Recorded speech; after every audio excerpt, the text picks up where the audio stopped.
శ్రీమాత్రే నమః. అనగనగనగా ఓ ప్రశాంతమైన గుడి.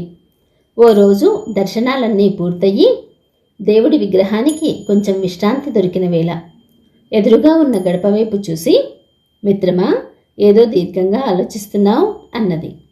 అప్పుడు గడప, మనిద్దరము ఒకే కొండ నుంచి వేరు చేయబడిన రాళ్లమే కదా, మరి అందరూ నిన్నేమో దేవుడివని మొక్కుతున్నారు, నన్నేమో గడపనని తొక్కుతున్నారు, ఎందుకు అని అడిగింది. అప్పుడు ఆ విగ్రహం, అవును మిత్రమా, నిజమే, మనిద్దరం ఒకే కొండ నుంచి వేరు చేయబడిన రాళ్ళమే. ఒకే శిల్పి మనల్ని చెక్కాడు. కానీ శిల్పి నిన్ను చెక్కడానికి వచ్చినప్పుడు కొన్ని దెబ్బలు పడగానే నువ్వు తట్టుకోలేక ముక్కలైపోయావు. అందుకే నిన్ను తక్కువ దెబ్బలతో గడపగా మార్చాడు. మరి నేను ఆ శిల్పి కొట్టిన వేలాది దెబ్బలను ఓర్చుకున్నాను.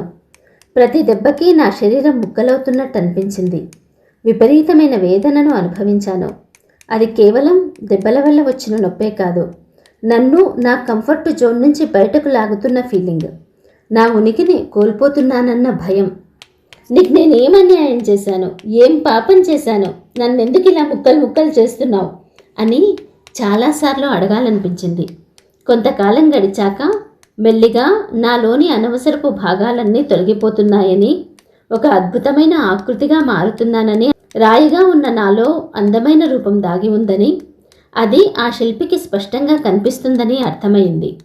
ఒక కళాఖండంగా నన్ను మార్చడానికే ఇన్ని దెబ్బలు కొడుతున్నాడని నమ్మకం వచ్చింది. ఆ నొప్పిని ఓర్చుకున్నాను.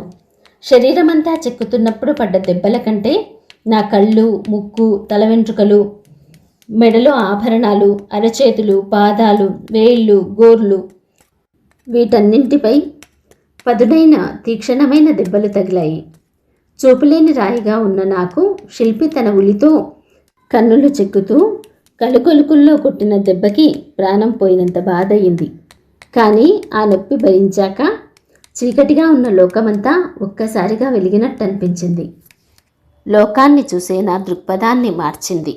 ఒక మొరటు రాయిగా ఉన్న నేను జీవకళ ఉన్న మూర్తిగా మార్చబడ్డాను. ప్రతి దెబ్బ నా ముఖం మీద ఒక చిరునవ్వును, నా కళ్ళల్లో కళను తీసుకువచ్చింది. బండరాయిగా ఉన్న నాలో ఇంత గొప్ప శిల్పం ఉందో, ఇంత గొప్ప శిల్పం చుట్టూ అంత బండతనం ఉందో, కానీ ఓర్చుకున్న ఉలిదెబ్బలు నాలోని దైవత్వాన్ని బయటకు తీశాయి. ఇక్కడితో అయిపోలేదు. ఈ రూపం పూర్తయ్యాక గుడిలో ప్రతిష్ట కోసం జలాధివాసం, ధాన్యాధివాసం, ఇలా ఎన్నో విధాలుగా నన్ను పరీక్షించి బాగున్నానని నిర్ణయించుకున్నాకనే నన్నిక్కడ దేవుడిగా ప్రతిష్ఠించి పూజిస్తున్నారు అని చెప్పింది ఆ విగ్రహం. మనమంతా కామ, క్రోధ, లోభ, మోహ, మదమాత్సర్యాలతో, అహంకార, మమకారాలతో కప్పబడి మనలో ఉన్న అసలు దైవత్వాన్ని మరిచిపోయిన శిలలమే. బాధతో వచ్చే ప్రతి కన్నీటి చుక్క, ప్రతి అవమానం, ప్రతి కష్టం, కలిసి విడిపోయే బంధాలు, కొన్ని బలమైన దెబ్బలు, లోతైన గాయాలు. ఆ బాధలను జయించాలంటే మన జీవితంలో జరిగే ప్రతి పరిణామము దైవకృతం అవ్వాలి. అన్యథా శరణం నాస్తి అని ఆ విశ్వశక్తిని శరణు వేడితే అద్భుత శిల్పాలమవుతాం. లోకానికి మార్గం చూపే మహోన్నతులమవుతాం. జై శ్రీరామ్. ఇలాంటి మరిన్ని మంచి కథల కోసం లైక్, షేర్ అండ్ సబ్స్క్రైబ్.